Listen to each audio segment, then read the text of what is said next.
Hello my dear students, ये MA fourth semester का unit 5th का टॉपिक है बाज़ार प्रबंधन। विपणन प्रबंधन को विपणन यानी बाज़ार भी कहते हैं। तो इसमें है कि विपणन प्रबंधन यानी बाज़ार प्रबंधन से क्या समझते हैं। कोई भी औद्योगिक गतिविधि होती है, बाज़ार में जो भी व्यवसायी होते हैं, उद्यमी होते हैं, उनकी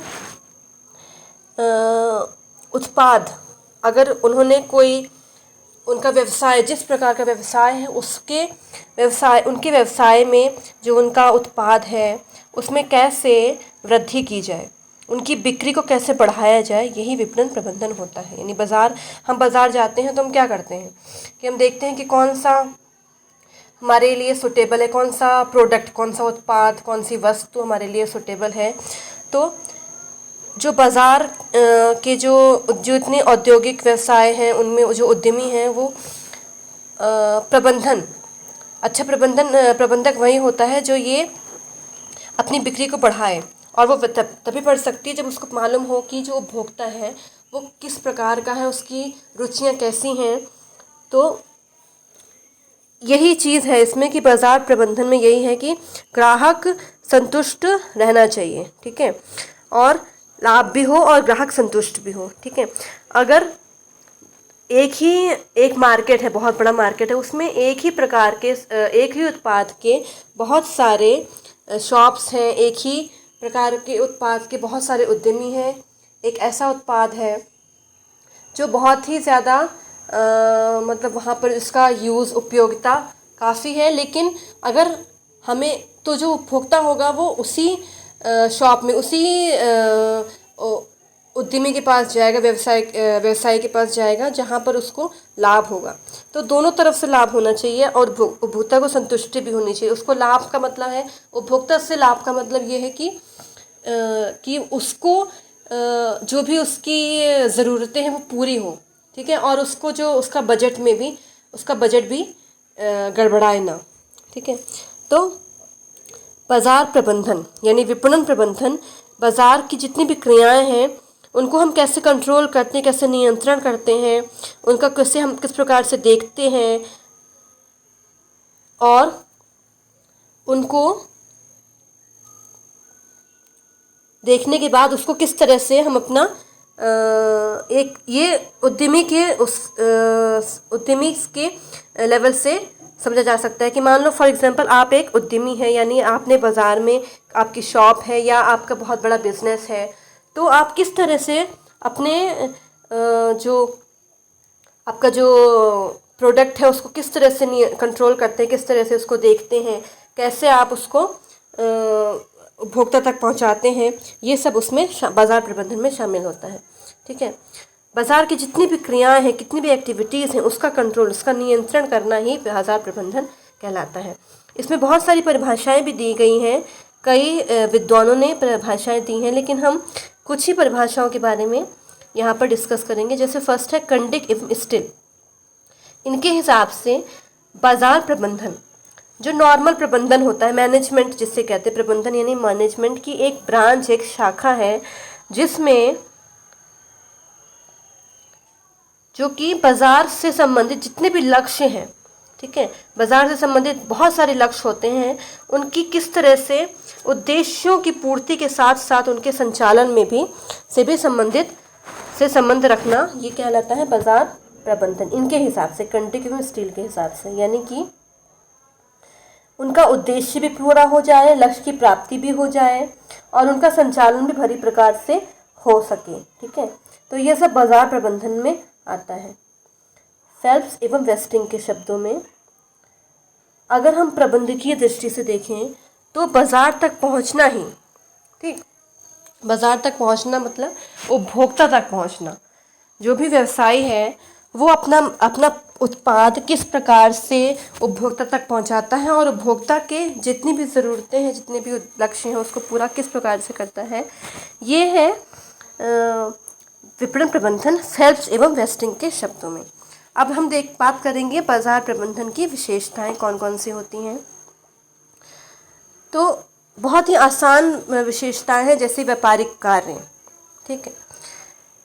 व्यापारिक कार्य में उत्पाद को बेचने के लिए कोई विशेष प्रयास की, विशेष निपुणता की, विशेष स्किल्स की कोई ज़रूरत नहीं होती है, क्योंकि पहले नहीं होती थी। परंतु आजकल क्या है, आजकल का जो जैसा माहौल है, बहुत ज़्यादा पॉपुलेशन है और सोर्सेस कम हो गए हैं, तो उसके हिसाब से बहुत सारे बदलाव भी आए हैं, सामाजिक रूप से, आर्थिक रूप से, राजनीतिक रूप से, सांस्कृतिक रूप से, और विचारों में भी काफ़ी परिवर्तन आए हैं। ठीक है, तीव्र परिवर्तन आए हैं, क्योंकि क्या है, परिवर्तन बहुत ही आवश्यक है, परिवर्तन होता रहता है। ठीक, तो इसलिए उद्यमी को एक विशेष कोर्स विपणन प्रबंधन यानी बिजनेस मैनेजमेंट की आवश्यकता पड़ती है। उसको अब ज़रूरी रूप से, एक बहुत ही आवश्यक रूप से उसको करना चाहिए, उसकी सहायता लेनी चाहिए, जिससे कि उसके उत्पाद की बिक्री अच्छी हो, वो अपने उपभोक्ताओं को संतुष्ट कर सके। नेक्स्ट है समग्र कार्य समन्वय, यानी कि जितने भी व्यापार की, जितनी भी शाखाएं हैं, उसके विभाग हैं, उनका उद्देश्य क्या है, उसको लाभ प्राप्ति, किसी भी उपभोक्ता को संतुष्ट करना और बाज़ार को बढ़ाना। ठीक है, तो इस लाभ प्राप्ति में जो बाज़ार प्रबंधन है बहुत ही महत्वपूर्ण भूमिका निभाता है और सब तरीके से प्रयास करता है, जिससे कि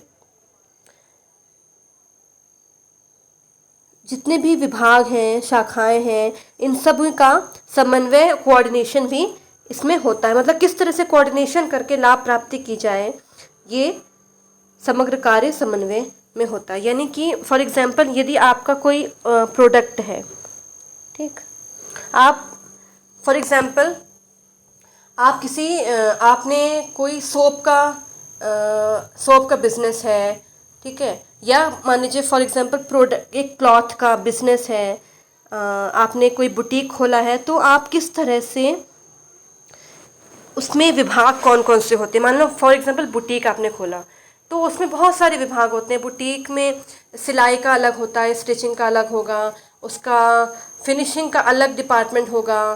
ठीक है, तो उन सभी विभागों में, उनकी शाखाओं में किस प्रकार से कोऑर्डिनेशन किया जाए, ये भी एक तरह का, और लाभ प्राप्ति भी हो। तो जैसे कि अगर बुटीक है तो उसमें सबसे पहले प्रोडक्ट सिलेक्शन हो गया, उसके बाद फिर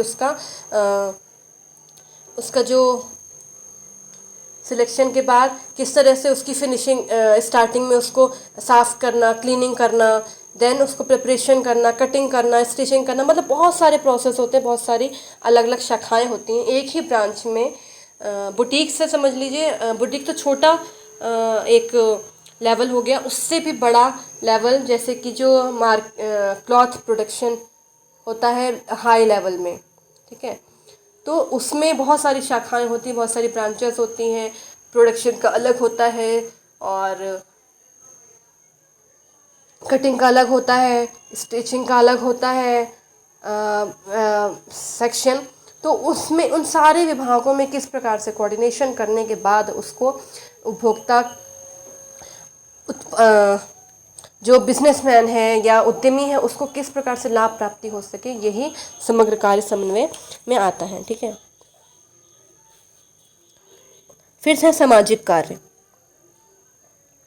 सामाजिक कार्य में बाजार प्रबंधन में समाज के बहुत सारे वर्ग होते हैं। ठीक है, निम्न वर्ग हो गया, उच्च वर्ग हो गया, मध्यम वर्ग हो गया, उनमें उन सभी से पारस्परिक संपर्क बनाना और उपभोक्ता की प्रकृति को प्रभावित कर उन्हें अपने अनुसार, यानी कि जो बिजनेसमैन है, जो उद्यमी है, जो व्यवसायी है, वो उपभोक्ता की प्रकृति को समझे और उनको इस तरीके से अपने हिसाब से मॉडरेशन, मतलब समायोजित करे। ठीक है, मतलब जब मान लो आप एक किसी शॉप में जाते हैं कुछ सामान खरीदने के लिए, तो जो उपभोक्ता होता है वो इतना ज़्यादा उससे जो बिजनेसमैन है, जो भी शॉपकीपर है, उससे इतना प्रभावित हो जाए कि वो एक सामान ना खरीद कर 2-3 सामान ले ले।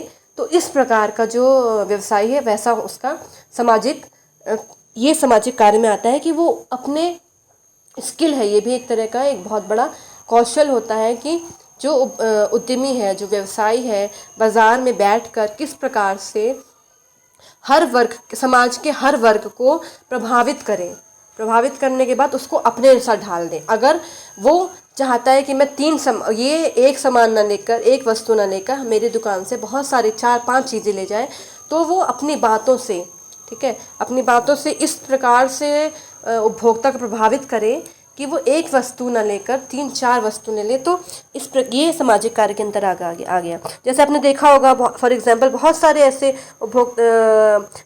शॉपकीपर्स होते होंगे, बिजनेसमैन होते होंगे, ठीक है। जैसे आप एड्स देखते हैं, सबसे बड़ा उदाहरण एड्स का हो गया कि आप जिसमें बहुत सारे ये फिल्मी कलाकार या जो खिलाड़ी हैं, ये जो ब्रांड एम्बेसडर बनते हैं इसीलिए बनाए जाते हैं ताकि उपभोक्ता को प्रभावित कर सकें, वो ये सोचें कि ये भी यही प्रोडक्ट यूज़ करते हैं, लेकिन ऐसा होता नहीं है।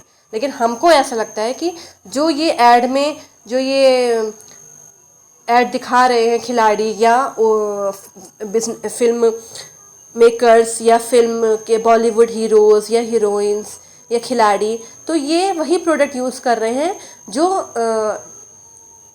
जो ये जिसमें ये अपना अभिनय कर रहे हैं, ठीक है, जिसमें वो एक्ट कर रहे हैं और हमसे कह रहे हैं, पूछ रहे हैं, मतलब बता रहे हैं हमसे, समझा रहे हैं हमसे कि यही प्रोडक्ट यूज़ कीजिए, ठीक है। लेकिन तो वो एक तरह से उपभोक्ता को प्रभावित करने का ही एक तरीका होता है, ये सामाजिक कार्य है, ठीक।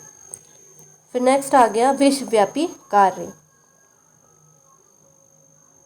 अब विश्व के सभी प्रकार, विश्व में बहुत सारे व्यवसाय हैं और उन सभी व्यवसायों में बाजार प्रबंधन को अपनाया जा रहा है, चाहे वो लाभ के लिए हो या उसमें कोई लाभ ना हो, ठीक है। लेकिन व्यवसाय में जो प्रबंध है, ठीक है, मैनेजमेंट, व्यवसाय को कैसे मैनेज किया जाए, कैसे उसका प्रबंधन किया जाए, यही विश्वव्यापी कार्य होता है, ठीक। मैनेजमेंट में बहुत सारी चीज़ें आ जाती हैं, ठीक है, नियंत्रण करना, कंट्रोल करना, अपने उत्पाद को बेचना, उपभोक्ता को संतुष्ट करना, ठीक है। फिर है प्रबंधकीय दृष्टिकोण। प्रबंधकीय दृष्टिकोण में मूलतः उसका सिद्धांत होता है, यानी बहुत सारी प्रिंसिपल्स होते हैं प्रबंध के मूल में। उसी प्रकार से प्रबंध भी विक्रय कला को व्यवस्थित रूप से विपणन प्रबंधन भी जो विक्रय कला है, यानी बस बेचने की जो कला है, उसको व्यवस्थित रूप से किस प्रकार से उसका प्रबंध किया जाए, यही विपणन प्रबंधन होता है, ठीक है। यानी कि हम किस प्रकार से अपने सामान को बेचते हैं, यही बाजार प्रबंधन है, ठीक, जिसमें उत्पाद के निर्मित होने के बाद से बिक्री तक के कार्य शामिल होते हैं। जब उत्पाद निर्मित हो जाता है, यानी जैसे मैंने पहले बताया कि अगर हम कोई सामान दुकान में आ जाता है, बाज़ार में आ जाता है, शॉप में चला जाता है, तो उसके बाद से उसके बेचने तक का जो कार्य होता है वो बाज़ार प्रबंधन के अंतर्गत आता है, ठीक। ये सारी विशेषताएं होगी। अब नेक्स्ट हम देखेंगे कि बाज़ार प्रबंधन के उद्देश्य क्या क्या होते हैं। अधिकतम विक्रय करके लाभ प्राप्ति। उद्देश्य में मुख्यतः सबसे पहला उद्देश्य क्या है कि हम किस प्रकार से आप ज़्यादा से ज़्यादा बेचें उपभोक्ता को अपना सामान, ठीक। हम मतलब एक व्यवसाय के दृष्टिकोण से मैं आपको समझाने की कोशिश कर रही हूँ कि किस प्रकार से हम ज़्यादा से ज़्यादा बेचें। एक व्यवसाय अगर ज़्यादा से ज़्यादा अपना सामान बेचता है, विक्रय करता है और उससे लाभ प्राप्ति भी होती है, तो यही उसका एक बाज़ार का उद्देश्य होता है। फिर नेक्स्ट है बाज़ार में कितने बहुत सारे अवसर होते हैं, उनको निर्धारित करना और उन अवसरों को प्राप्त करना, ठीक। फिर है बहुत सारे कार्य होते हैं, नियोजन होते हैं, कंट्रोल, प्लानिंग करना, बाज़ार में प्लानिंग करना कि किस प्रकार से हम अपने प्रोडक्ट को बेचते हैं, किस तरह से बाज़ार में लाना है और उनके अपने सभी कार्यों को जो है लगातार करते रहना, ठीक।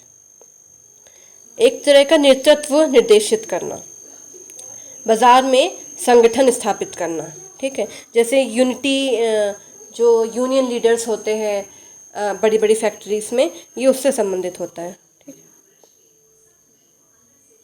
जो बहुत बाज़ार में जितने भी प्रयास हो रहे हैं अपने सामान को, वस्तु को बेचने के, उसको देखना, उसका मूल्यांकन करना और अगर किसी तरह की कोई कमी है तो उसमें समायोजन करना। उपभोक्ताओं के साथ। ठीक है, फिर सबसे लास्ट में और उपभोक्ता को संतुष्ट करना और सामाजिक कल्याण भी करना, ये भी एक तरह का उद्देश्य होता है। किस प्रकार से उपभोक्ता संतुष्ट हो और हमारा एक सामाजिक कल्याण भी हो और उपभोक्ता की संतुष्टि भी हो जाए। मतलब उसको ये भी ना लगे कि हमें कोई नुकसान हुआ है, उसको उपभोक्ता को यही लगना चाहिए कि ये हमारे लिए फ़ायदेमंद है, इससे हमें कोई नुकसान नहीं है। अब कार्य और क्षेत्र क्या क्या होते हैं। सबसे पहला होता है विपणन शोध कार्य, फिर है बाजार विनिमय कार्य। शोध कार्य में ये शोध करना, रिसर्च करना कि उपभोक्ता को क्या पसंद है, आजकल बाज़ार में ट्रेंडिंग क्या है, क्या चल रहा है, उसी के हिसाब से अपने प्रोडक्ट को डिज़ाइन करना। फिर बाजार विनिमय कार्य। अब शोध कार्य करने के बाद आता है विनिमय कार्य, यानी कि हम किस तरह से बाज़ार में माल बेचते हैं। ठीक, पहले खरीदना, बाज़ार में माल खरीदना, और उसको अपना खरीदने के बाद उसको बनाना, संगठित करना और उसके बाद माल को बेचना।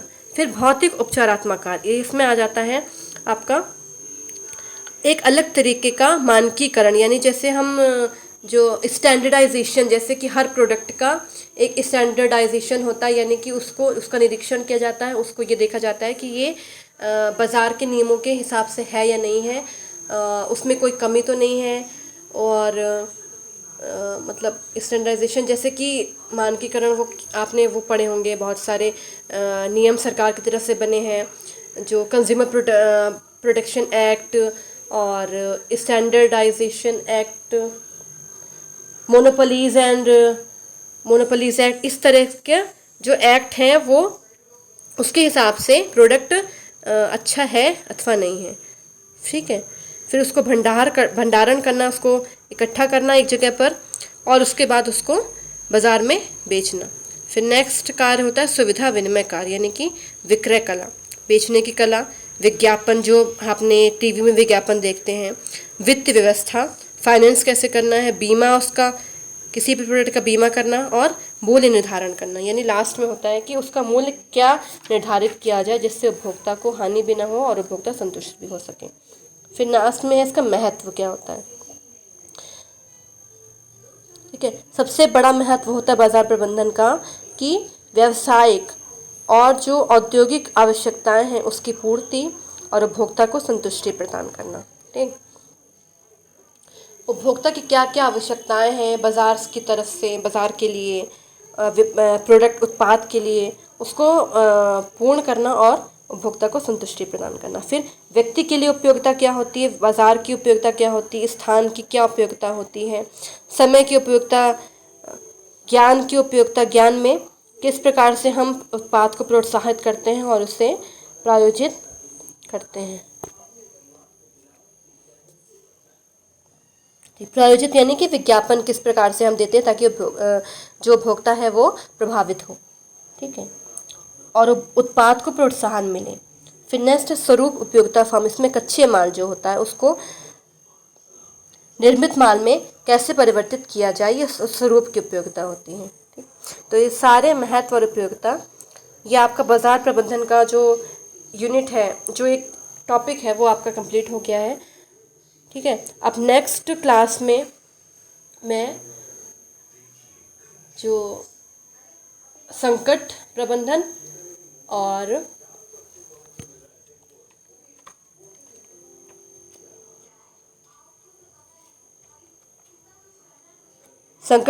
और समय प्रबंधन के बारे में एक नया नेक्स्ट वीडियो बना के भेजूंगी। तो आज अभी के लिए इतना ही।